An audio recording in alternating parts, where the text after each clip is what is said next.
Next one rhizobium பார்த்தோம்ல. இந்த rhizobium and azolla and arbuscular mycorrhiza and seaweed liquid fertilizer. So இது எல்லாமே வந்து பார்த்திங்கன்னா பாக்டீரியா, ஆல்கே, ஃபங்கை இதெல்லாமே எப்படி வந்து ஒர்க் ஆகுது அப்படின்னு சொல்லிட்டு தான் இதில் கொடுத்துருக்காங்க. இதில் வந்து பார்த்திங்கன்னா இப்போ ரைசோபியம் இருக்குது அப்படின்னா நம்ம ஆல்ரெடி பார்த்துருக்கோம். இதில் வந்து ரூட் நாடுஸ் எல்லாமே இருக்கும். இந்த ரூட் நாடுஸ் எல்லாமே வந்து பார்த்திங்கன்னா அந்த பாக்டீரியா இருக்குது பார்த்தீங்கன்னா, ஃபார் எக்ஸாம்பிள் இதுதான் பாக்டீரியா அப்படின்னா இந்த பாக்டீரியா வந்து இந்த ரூட் நாடுல்ஸில் போய் உள்ளே போய் ஃபிக்ஸ் ஆகிடும். இங்கே போய் உள்ள இந்த ரூட் நாடுல்ஸ்குள்ளே போய் ஃபிக்ஸ் ஆகிடும். ஸோ இப்படி இது ஃபிக்ஸ் ஆகும்போது வந்து பார்த்திங்கன்னா இந்த அட்மாஸ்பியரில் இருக்கக்கூடிய அந்த நைட்ரஜனை வந்து பார்த்திங்கன்னா இது என்ன பண்ணிக்கும் அப்படின்னா ஃபுல்லாக ஃபோக்கஸ் பண்ணி எடுத்துகிட்டு இங்கே வந்து ஃபிக்ஸ் பண்ணிக்கும். அப்படி ஃபிக்ஸ் பண்ணிக்கிட்டு அதுக்கப்புறம் இந்த நைட்ரஜனை வந்து என்னவா கன்வெர்ட் பண்ணும் அப்படின்னா நைட்ரஜன் கன்வெர்ட்டட் இன்டு நைட்ரேட்டாக வந்து அது கன்வெர்ட் பண்ணும். ஸோ இதில் வந்து பார்த்திங்கன்னா இது என்ன ஆகுது அப்படின்னா இப்போ வந்து அட்மாஸ்பியரில் இருக்கக்கூடிய நைட்ரஜன் இது எல்லாமே கேப்சர் பண்ணி ப்ரொடியூஸ் பண்ணிக்கும். இப்படி ப்ரொடியூஸ் பண்ணிக்கும் போது வந்து பார்த்திங்கன்னா இப்போ அந்த பிளான்ட்டுக்கு வந்து இப்போ நிறைய பிளான்ட்ஸ் இருக்குது. நம்ம அந்த மியூட்டேஷன் ப்ரீடிங் மூலிமா நிறைய பிளான்ட்டை வந்து நம்ம டெவலப் பண்ணோம். அப்படி பண்ணும்போது அதுக்கு வந்து நிறைய நைட்ரஜன் வந்து தேவை அப்படின்னு சொல்லி பார்க்கும்போது நம்ம என்ன பண்ணலாம்னா இந்த மாதிரி பாக்டீரியாக்களை வந்து சிம்பயாட்டிக் பாக்டீரியா இதை வந்து நம்ம என்ன பண்ணலாம் அப்படின்னா மைக்ரோபியல் கல்ச்சர் மூலிமா ஆல்ரெடி நான் சொல்லியிருக்கேன். ஸோ மைக்ரோபாலஜி நம்ம வந்து எப்படி வந்து கல்ச்சரை வந்து டெவலப் பண்ணி பண்ணுவோம். அந்த மாதிரி இந்த மைக்ரோபியல் கல்ச்சர் மூலிமா நம்ம இந்த சிம்பயாட்டிக் பாக்டீரியா அதாவது ரைசோபிய பாக்டீரியாவை வந்து நம்ம என்ன பண்ணலாம்னா பெட்ரிஃபேஸ் அந்த மாதிரி இதை வந்து நம்ம க்ரோத் பண்ணலாம். அப்படி க்ரோத் பண்ணும்போது அது ரேப்பிட்லி க்ரோத் அதாவது ஃபாஸ்ட்டாக க்ரோத் ஆகி நிறையா பாக்டீரியாஸ் வந்து ப்ரொடியூஸ் ஆகிடும். அப்போ அந்த பாக்டீரியாஸை வந்து நம்ம என்ன பண்ணலாம் சாயிலில் மிக்ஸ் பண்ணி நம்ம என்ன பண்ணலாம் இந்த நம்ம பிளான்ட்ஸுக்கு வந்து நம்ம தெளிக்கும் போதோ இல்லை நம்ம அந்த போர் பண்ணும் போதோ பார்த்தீங்கன்னா இதில் இருக்கக்கூடிய இந்த பாக்டீரியாஸ் எல்லாமே வந்து பார்த்திங்கன்னா ரூட் நாடுல்ஸில் வந்து ஃபிக்ஸ் ஆகிக்கும். இந்த ரூட் நாடுல்ஸில் ஃபிக்ஸ் ஆனதுக்கப்புறம் வந்து பார்த்திங்கன்னா இங்கே இருக்கக்கூடிய அட்மாஸ்பியரில் இருக்கக்கூடிய நைட்ரஜனை எல்லாமே கேப்சர் பண்ணி ரூட் நாடுல்ஸில் வந்து ஸ்டோர் பண்ணி வச்சுக்கும். அப்போ பிளான்ட்டுக்கு தேவையான நைட்ரஜன் வந்து கிடைச்சிடும். ஸோ இதுதான் வந்து ரைசோபியம். நெக்ஸ்ட் ஒன் ரைசோபியங்கிறது நோட் பண்ணி வச்சுங்க, one of the bacteria. Next one வந்து azolla. Azolla is nothing but azolla is a free floating water fern. அதாவது அந்த வாட்டர்ல எல்லாம் வந்து பார்த்திங்கன்னா இந்த அசோலா இருக்கும். ஸோ இது வந்து பார்த்திங்கன்னா என்ன பண்ணுது அப்படின்னா water fund that fixes the atmospheric nitrogen in association with the nitrogen fixing blue green algae. இது வந்து என்னன்னா அசோலாங்கிறது வந்து ஒரு blue green algae Anabaena azolla. ஜென்ரலாக வந்து இது என்னன்னு சொல்லுவாங்கன்னா அனபீனா அசோலான்னு சொல்லுவாங்க. It is used as a biofertilizer for wetland rice cultivation and known as to contribute 40 to 60 kilogram under hectare per crop. The agronomic potential of azolla is quite significant, particularly for increasing the yield of the rice crop as it quickly decomposes in soil. இது வந்து பார்த்திங்கன்னா இதுவும் வந்து அசோலாங்கிறது வந்து பார்த்திங்கன்னா ஒரு free floating birds தான் சொல்கிறாங்க. இது வந்து அட்மாஸ்பியரில் வந்து இருக்கக்கூடிய நைட்ரஜனை வந்து ஃபிக்ஸ் பண்ணி பிளான்ட்டுக்கு தேவையானதை வந்து இது கொடுக்கும். நைட்ரஜனை வந்து இது ப்ரொடியூஸ் பண்ணும். ஸோ இது வந்து அக்ரோனோமிக் அப்படின்னா வேளாண்மைன்னு சொல்லுவாங்க. அதில் வந்து இந்த அசோலா வந்து அந்த ஃபீல்டில் வந்து நம்ம எப்படி இந்த பாக்டீரியா வந்து நம்ம மைக்ரோபியல் கல்ச்சர்ஸ் மூலிமா நம்ம ப்ரொடியூஸ் பண்ணமோ அதே மாதிரியே இந்த அசோலாவையும் நம்ம ப்ரொடியூஸ் பண்ணி பிளான்ட்டுக்கு வந்து தெளிக்கிறதுனால என்ன ஆகும் அப்படின்னா பிளான்ட் வந்து வெரைட்டி வந்து ஈல்டோட வெரைட்டி வந்து நம்ம இன்க்ரீஸ் பண்ண முடியும். இப்போ ஜென்ரலாக வந்து என்ன சொல்கிறாங்க அப்படின்னா இந்த ரைஸ் வெரைட்டி அதாவது கல்டிவேட்டட் ரைஸோட வெரைட்டி வந்து எவ்வளோன்னா 40 to 60% வந்து நம்மளால இன்க்ரீஸ் பண்ண முடியும் அப்படின்னு சொல்கிறாங்க. Next one arbuscular mycorrhiza. ஆக்சுவலாக ஃபஸ்ட் ஒன் வந்து பார்த்தோம் ரைசோபியங்கிறது வந்து பாக்டீரியா. செகண்ட் ஒன் வந்து அசோலாங்கிறது வந்து பார்த்திங்கன்னா ப்ளூ கிரீன் ஆல்கே.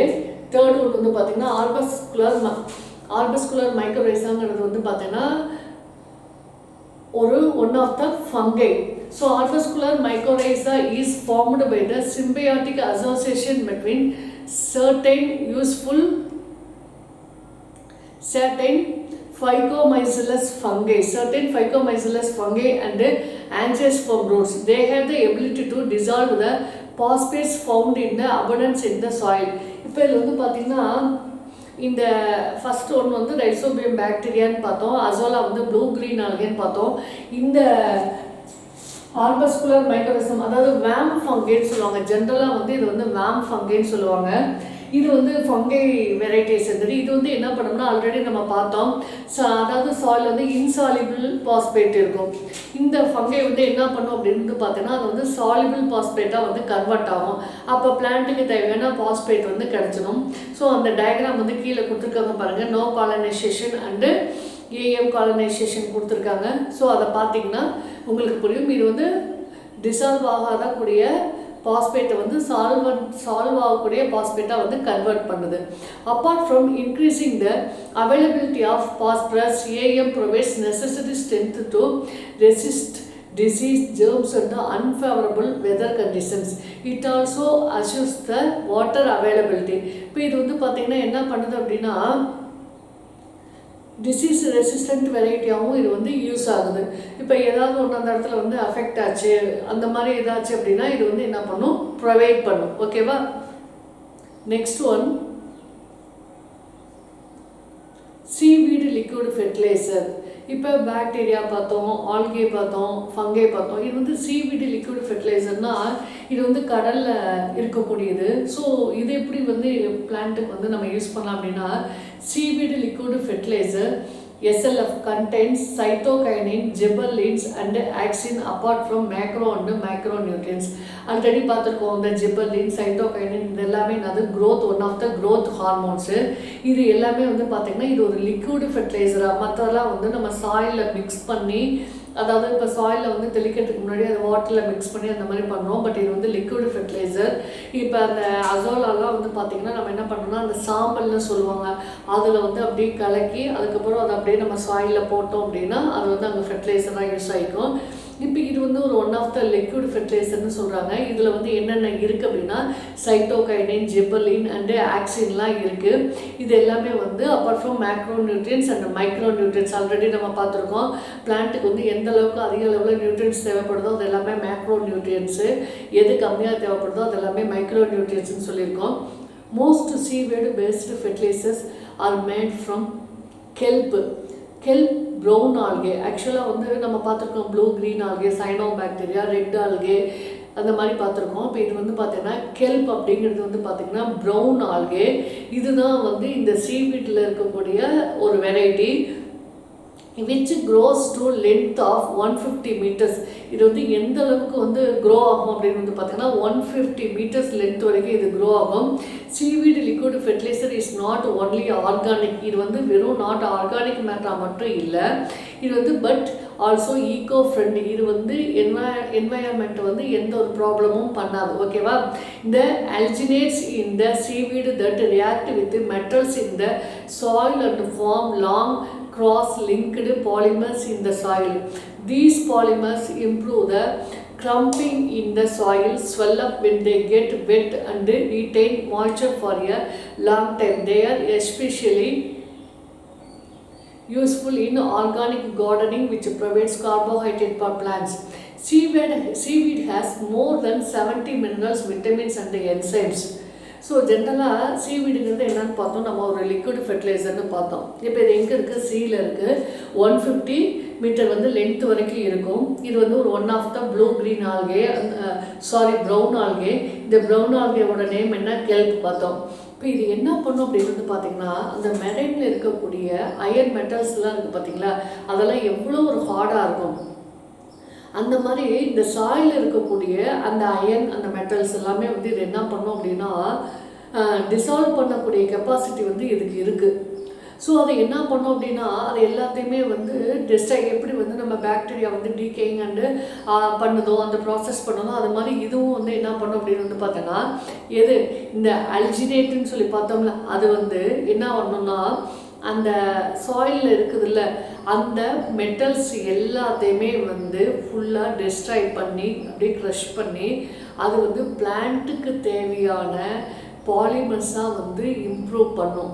அந்த மெட்டல்ஸ் இருக்குல்ல சாயில் அதை வந்து and from long cross linked polymers இந்த சாயிலுக்கு தேவையான மெட்டீரியல்ஸாக அது வந்து என்ன பண்ணிடும், கன்வெர்ட் பண்ணிடும்.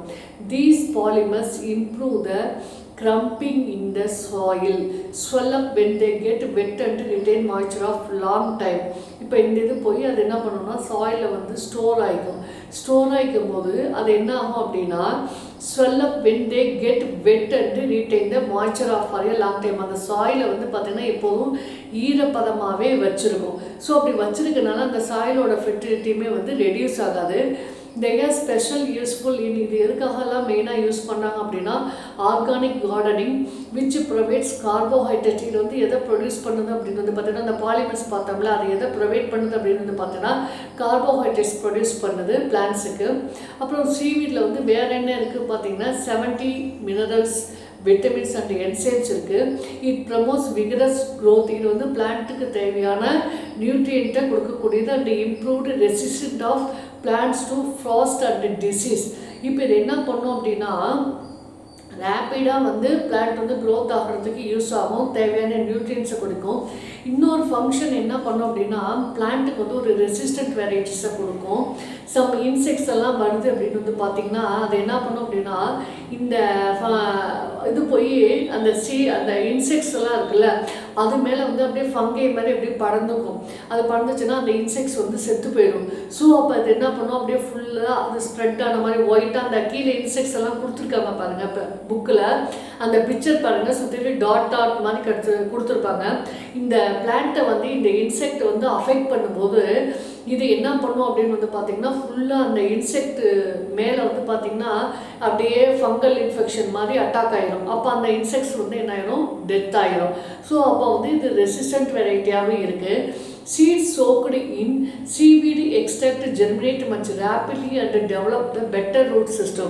இதில் வந்து இந்த சீவீட்ஸை யூஸ் பண்ணி நம்ம என்ன பண்ணோம்னா எக்ஸ்ட்ராக்ட் எடுத்து அதை யூஸ் பண்ணும்போது பிளான்ட்டோட ரூட் சிஸ்டம் வந்து எக்ஸ்ட்ரா நல்ல ரேப்பிடாக வந்து க்ரோத் ஆகும், ஃபாஸ்ட்டாக க்ரோத் ஆகும் அப்படின்னு சொல்கிறாங்க. Next one biopesticides. பயோபெஸ்டிசைட்ஸ் வந்து பார்த்திங்கன்னா biopesticides are biological agents used for the control of plant pest. பயோபெஸ்டிசைடுங்கிறதுனால பூச்சிக்கொல்லி மருந்துன்னு சொல்லி பார்க்குறோம். இதுவுமே வந்து நம்ம பூச்சிக்கொல்லி மருந்து யூஸ் பண்ணுறதுனால நமக்கு என்னென்ன ப்ராப்ளம்ஸ் வருது அப்படிங்கிறதெல்லாம் பார்க்குறோம். இது வந்து என்ன பண்ணுறதுனா பயோபெஸ்டிசைட்ஸ் வந்து அது எப்படி உயிர் உரமாக செயல்படுதோ அது மாதிரி இது உயிர் கொல்லிய யூஸ் ஆகுது. ஓகேவா? இதில் வந்து பார்த்திங்கன்னா இது வந்து பிளான்ட்டில் வரக்கூடிய அந்த பெஸ்ட்டை வந்து கண்ட்ரோல் பண்ணுது. They are in high use due to the non toxic. But இது வந்து டாக்ஸிக் இருக்காது, இது வந்து ஹார்ம்ஃபுல்லாக இருக்காது. இதனால என்வைரான்மெண்டல் இஷ்யூஸ் எந்த ப்ராப்ளமும் வராது. நான் டாக்ஸிக்காக இருக்கும். Cheaper to chemical R synthetic pesticides, அதாவது கெமிக்கல் பெஸ்டிசைட்ஸை கம்பேர் பண்ணும்போது இது வந்து நான் டாக்ஸிக்காக இருக்கும், எந்த ஒரு ப்ராப்ளமும் வராது அப்படிங்கிறாங்க. Next, biopesticides have become an integrate component of pest management in terms of the environmental and health issues attributed to the use of chemical in agriculture. எப்படி நம்ம கெமிக்கல் பெஸ்டிசைட்ஸ் யூஸ் பண்ணும்போது அக்ரிகல்ச்சர் ஃபீல்டு, லேண்டு, சாயில் இது எல்லாமே suffer ஆகுதோ இந்த biopesticides use பண்ணும்போது நமக்கு வந்து எந்த ப்ராப்ளமும் வராது அப்படின்னு சொல்கிறாங்க. இந்த பயோபெஸ்டிசைட்ஸ் வந்து ஒன்று வந்து பார்த்தீங்கன்னா ட்ரைகோடெர்மான்னு சொல்லுவாங்க. ட்ரைகோடெர்மா.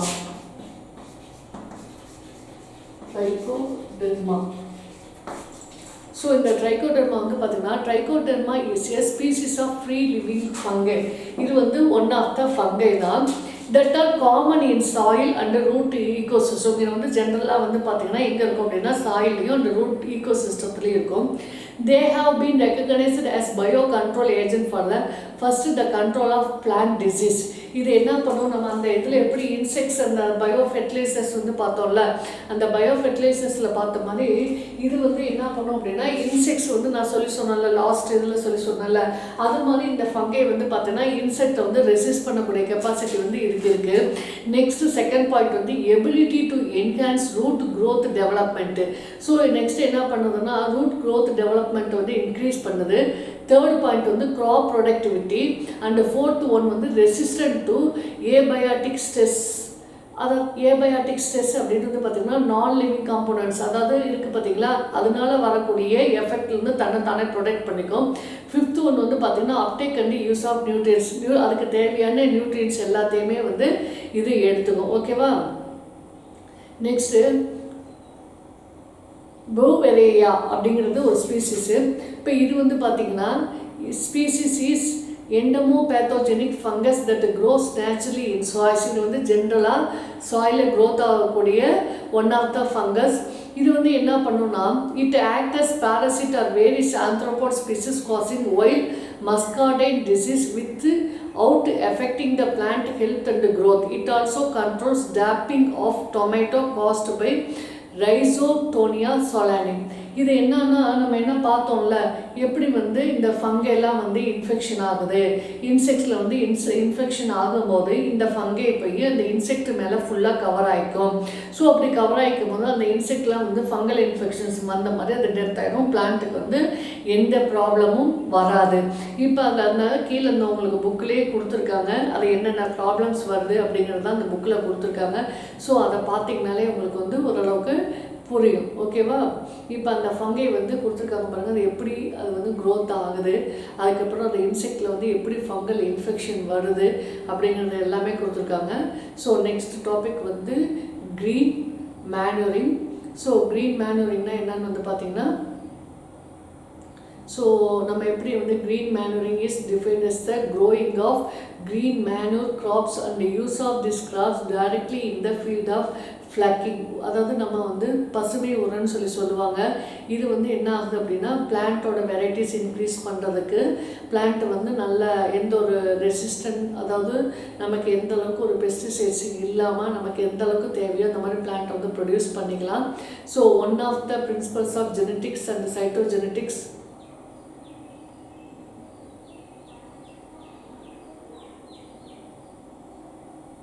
ஸோ இதில் வந்து பார்த்திங்கன்னா என்ன சொன்னோம், green manuring is defined as the growing of green manure crops and use of these crops directly in the field of flucking. One of the main objectives of the green manuring is to increase the content of nitrogen in the soil. Already நம்ம பிளான்ட்டுக்கு பார்த்தோம் nitrogen தேவை அப்படின்னு வந்து பார்த்தோம். அதை வந்து சாயிலில் fix பண்ணுறதுக்கு also it helps in improving the structure and physiological properties of the soil. அதோட மார்ஃபாலஜிக்கல் ஸ்ட்ரக்சர் வைஸும் சரி, ஃபிசியாலஜிக்கல் ப்ராப்பர்ட்டிஸ் வைஸும் சரி, சாயிலோட லெவலை இன்க்ரீஸ் பண்ணுறதுக்கும் இது யூஸ் ஆகுது. The most important green manure crops are Crotalaria juncea, Tephrosia purpurea and Indigofera tinctoria. இது எல்லாமே வந்து பார்த்திங்கன்னா ஒரு பெஸ்ட்டு க்ரீன் மேனுராக இருக்குது. இந்த green manuring can be practised as green in situ manuring or green leaf manuring. நம்ம ஆல்ரெடி பார்த்துருக்கோம் இன்சிட்டு எக்ஸிட்டு.